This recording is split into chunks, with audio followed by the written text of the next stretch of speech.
Hi, this is Dr. Mark Hyman. Today I'm going to tell you 6 reasons why you should avoid dairy. Got milk?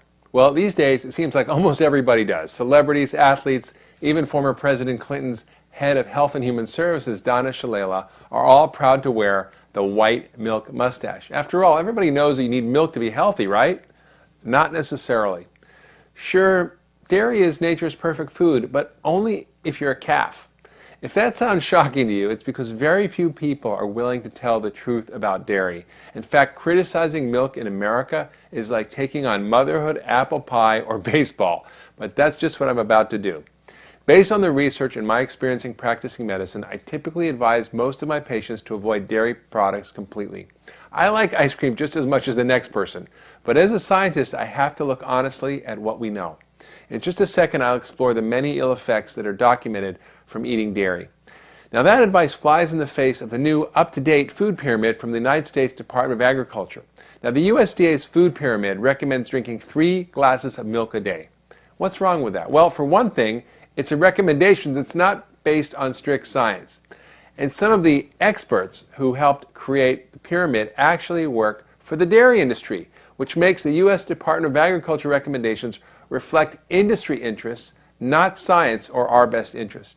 In fact, Dr. Walter Willett, the second most cited scientist in all of clinical medicine and the head of nutrition at Harvard School of Public Health, is one of the most vocal critics of the U.S. food pyramid.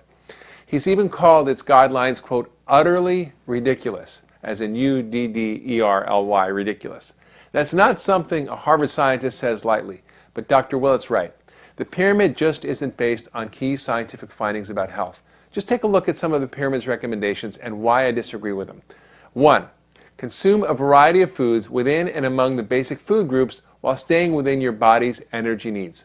Sounds sensible, but which food groups? If you choose dairy, meat, fats, and carbohydrates, the perfect meal could be a cheeseburger, milkshake, fries with ketchup. Let's face it, potatoes and tomatoes are vegetables, right? And they're the 2 top vegetables eaten in America. Generic advice like that is pretty meaningless and potentially harmful. The second bit of advice is control your caloric intake to manage your body weight. Again, sounds pretty good, but as I wrote in my book, Ultra Metabolism, even the best trained nutritionists and dietitians cannot come close to correctly estimating their own caloric intake in a day. And is it okay to consume all of my calories from cola or ice cream as long as I stay within my caloric needs? Of course not. So this is more useless advice.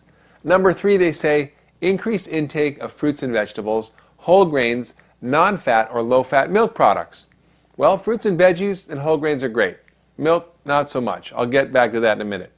Choose carbohydrates wisely. That's the next bit of advice from the food pyramid. Who could argue with that? But how do they define wisely? The real advice here should be to cut down sugar intake from 185 pounds per person per year, which is what we currently consume, to less than a pound a year, to avoid flour products except as a treat, and stick to whole food carbohydrates like vegetables, fruits, whole grains, beans, nuts, and seeds. The next bit of advice is to choose to prepare foods with little salt. Not bad advice, but what if most of the food you eat is packaged or processed foods that you don't actually prepare and are full of salt? Like most Americans who eat half their meals outside the homes, this isn't helpful. So a better recommendation would be to avoid packaged, canned, processed, prepared, and fast foods unless you know exactly how they're made. The next bit of advice was if you drink alcoholic beverages, do so in moderation. Sounds good, but if you're usually drinking 2 bottles of wine a night, then 1 seems like moderation. I don't think that's a good suggestion. I think it's better to limit your alcohol consumption to half a drink a day or 3 glasses a week.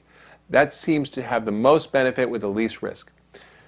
The next tip is don't eat unsafe foods. Well, of course you shouldn't leave your egg salad in the hot sun or toss your salad with hands that just handle raw chicken coated with salmonella. But the food pyramid guidelines don't mention pesticides, hormones, antibiotics, genetically modified foods despite scientific evidence of their harm. Shame on the USDA. You can now see why I have a big problem with the food pyramid. Mostly its guidelines try to sound sensible while still protecting the interests of the food industry, the agriculture industry, and all the lobbyists paying for the elections of Congress. Everybody's happy, right? Well, I'm not, and you shouldn't be either. The public just isn't served by this watered-down, confusing, useless pyramid. Worse, some of the recommendations are downright harmful, like the one to drink more milk and dairy products. According to Dr. Walter Willett, who has done many of the studies and reviewed this topic extensively, there are many reasons to pass up milk, including 1. Milk doesn't reduce bone fractures.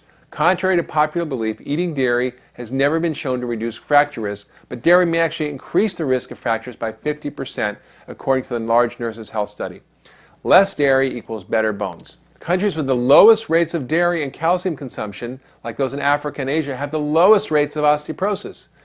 Next thing is that calcium isn't as bone protective as we thought. Studies of calcium supplementation have showed no benefit in reducing fracture risk.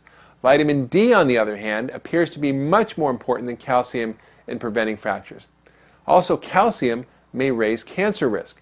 Research shows that higher intakes of both calcium and dairy products may increase a man's risk of prostate cancer by 30 to 50%. Plus, dairy consumption increases the body's level of insulin-like growth factor 1, a known cancer promoter. Calcium has benefits that dairy doesn't. Calcium supplements, but not dairy products, may reduce the risk of colon cancer. And another problem with dairy is that not everyone can stomach dairy. About 75%, or 3/4 of the world's population, is genetically unable to properly digest milk and other dairy products, a problem called lactose intolerance. So based on such findings, Dr. Walter Willett has come to some important conclusions. 1. Everybody needs calcium, but probably not as much as our government's recommended daily allowance of 1,500 milligrams a day. 2. Calcium probably doesn't prevent broken bones. Few people in this country are likely to reduce their fracture risk by getting more calcium. 3. Men may not want to take calcium supplements. Supplements of calcium and vitamin D may be reasonable for women. And 4. Dairy may be unhealthy. Advocating dairy consumption may have negative effects on health. Now, this is from Dr. Walter Willett, not me, so you should think about your next glass of milk. If all of that isn't enough to swear you off milk, there are a few other scientific findings worth noting. First, the Federal Trade Commission recently asked the USDA to look into the scientific basis of claims made in their milk mustache ads. The panel of scientists stated the truth clearly. Number 1, milk doesn't benefit sports performance. Number 2, there's no evidence that dairy is good for your bones and prevents osteoporosis. In fact, animal protein in it may actually help cause bone loss.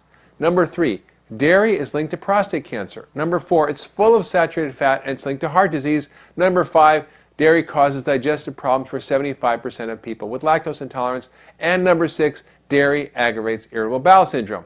Simply put, the FTC asked the dairy industry, got proof? And the answer was no. Plus, the dairy may contribute to even more health problems like allergies, sinus issues, ear infections, type 1 diabetes, chronic constipation, and anemia in children. But what about raw milk? Well, isn't that a healthier form of dairy? Well, not really. Yes, raw, whole, organic milk eliminates some of the concerns, like pesticides, hormones, antibiotics, and the effects of homogenization and pasteurization, but to me, these benefits don't outweigh dairy's potential risks. From an evolutionary point of view, milk is a strange food for humans. Until 10,000 years ago, we didn't domesticate animals, and we weren't able to drink milk unless some brave hunter-gatherer milked a wild tiger or a buffalo. Now, most scientists agree that it's better for us to get calcium, potassium, protein, and fats from other sources, like whole plant foods, vegetables, fruits, beans, whole grains, nuts and seeds, and seaweed. Great source of minerals. Convinced yet? Well, here's my advice for dealing with dairy. If you want healthy bones, take vitamin D. Don't rely on dairy. Get your calcium from dark green leafy vegetables, sesame, tahini, sea vegetables, or sardines or salmon with the bones in it. And try giving up all dairy, everything, and see how you feel after a few weeks. And if you can tolerate dairy, use only raw organic dairy products, preferably fermented products like yogurt or kefir. Still got milk? I hope not. Remember, dairy is not crucial for good health. I encourage you to go dairy-free and see what it does for you.